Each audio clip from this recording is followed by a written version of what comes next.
awesome champions here today who would share with you their experience of overcoming and dismantling barriers of a project that we facilitated and co-created in Winnipeg and in Burnaby, where we provided a fun experience for racialized newcomers using soccer to motivate them to participate, to become a coach, become a referee, or just flourish in life. So let's start with you, Imran. Let's hear, in this project, what barriers did you encounter and how did you overcome them? I think for us at IYSA, the one issue that we've always had was connecting with the PSOs, so the provincial sport organizations. For 20 years, Mboji's been operating the IYSA. So with our collaboration with Sport for Life, Canada Soccer, the University of Western Ontario through the Fanship Project, it was really cool to just be able to reach out to Sarah, who was awesome at Canada Soccer, and say, hey, these are our barriers. Right away, she got on a call and said, hey, BC Soccer, let's eliminate this. And the second thing I would say is building a community. I think for the last year or 2 years, really focusing on building a community, letting our participants know that we're here to support them, we're here to hear them out, we're here to provide them a safe space to mingle and connect and play sport. Those were our two things. Connecting with our provincial sport organization, which was BC Soccer, and the second thing was building a solid community. And we can see the effects now, even to this day. Let's hear from our Winnipeg family. Hector, what barriers did you encounter? So this will be interesting. Thanks for having me here. I might be the downer of this conference, so be ready for it. And it's good to acknowledge the hard parts as good as the good parts, right? Because we love sport. We all believe in sport, and that's why we're sitting here, right? Otherwise, we wouldn't be doing this, right? But the reality is that it's still hard for many folks, families, kids to participate in sport.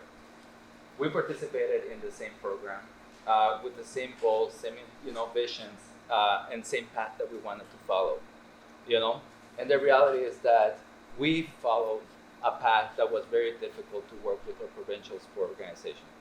The barrier of membership, of being a paid member of to access services that they already provide was very difficult for us. Yes, we jumped into the calls and have conversations, and those are ongoing. So system change will happen. It's just much slower than some of us hope, right? But those conversations are happening, and we were very grateful for those opportunities. But it was difficult for us to bring all this energy and then be like, okay, we need to do something different, right? And that's the other beauty about this project is that we made friends. We created a new community. We learned new ways of doing things and still be effective in giving opportunity for families that otherwise wouldn't participate in recreation and sport activities. Being an active participant in what we call the mainstream sport can be difficult. There is a whole different community around it that won't let you down, that will create space for you to be part of it in a meaningful way. And as we continue to have conversations, maybe when I report here in 2 years, the story will be different, and I will tell you the full circle of how we were able to create system change together in our communities. So Elder Bulji will share why are we doing this? Why is it important? 2005, correct me, the Soviet Union breaks up and it becomes states. And we didn't realize that we had Ismaili Muslims in that part of the world. And it opens up and we realize that, wow, there is our community on the other side of the world. And what it did for us is the fact that we connected with them way before Sport for Life came into our lives. And recently, we all know what's going on in the world right now. We have more and more of our brothers and sisters coming to this part of the world through the Canadian government and all that. and we adjusted, right? We do what we need to do as time goes by. And then the Gen X comes along, the young people come along and they want to do things their way. That's fine. We're going somewhere with it. I am holding in my hand the cards. These are collector's cards. If you don't get this one card from me, it's your loss. But it's a greater loss for me that I did not connect with you, especially if you are in soccer.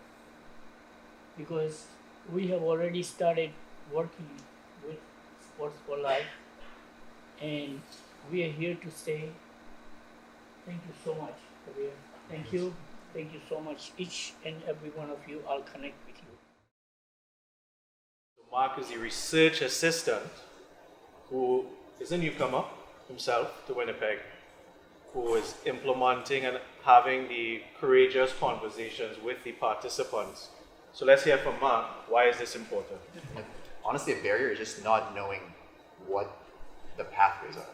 How do I go from joining soccer to getting on a team, to getting on a good team, to getting opportunities to do cool stuff that I'm hearing my friends at school doing that have opportunities. I'm like, I'm better than this kid at recess, you know what I mean? Stuff like that.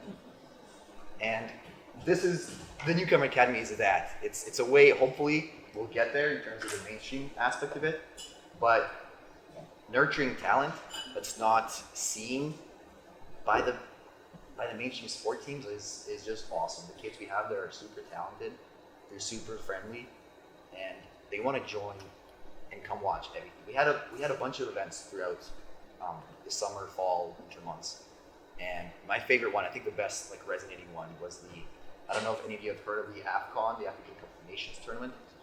Yeah, let's go.